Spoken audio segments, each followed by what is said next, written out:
Tuhan sertamu. Inilah Injil Yesus Kristus menurut Santo Yohanes. Sekali peristiwa, Yohanes Pembaptis memberi kesaksian tentang Yesus di hadapan murid-muridnya. Siapa yang datang dari atas ada di atas semuanya. Siapa yang berasal dari bumi termasuk pada bumi dan berbicara dalam bahasa bumi. Siapa yang datang dari sorga ada di atas semuanya.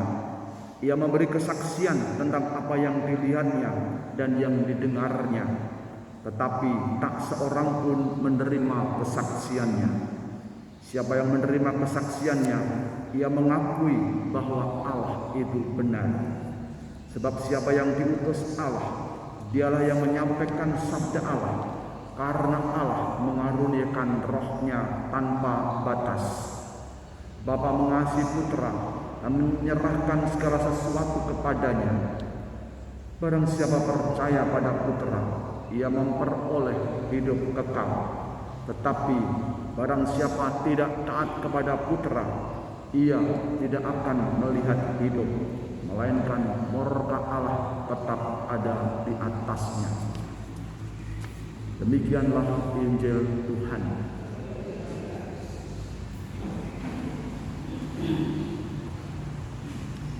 Bapak Ibu, Saudara sekalian terkasih, dalam bacaan Injil dikatakan demikian, bahwa siapa yang termasuk pada bumi itu akan berbicara dengan bahasa bumi, tapi yang berasal dari atas ia akan berbicara mengenai dari bahasa atas pula. Ketika dengan Nikodemus dikatakan bagaimana Yesus itu berbicara mengenai hal-hal surgawi dan tentu juga ada duniawi. Nikodemus tidak menangkap itu hal-hal surgawi mengenai kelahiran baru, hidup baru dan seterusnya. Bapak Ibu Saudara yang terkasih, kita tahu bahasa itu memang menunjukkan asal usul kita. Kalau kita berbicara bahasa Indonesia, oh ini orang Indonesia. Kalau kita berbahasa Inggris, oh ini orang Inggris. Kalau orang berbicara bahasa Itali, orang ini orang Itali. Itu pada umumnya. Bisa saja orang Indonesia bahasa Inggris bisa, tetapi secara umum seperti itu. Bahasa itu menunjukkan asal daerah kita. Tetapi tidak hanya itu, bahasa itu juga menunjukkan kualitas pribadi hidup kita.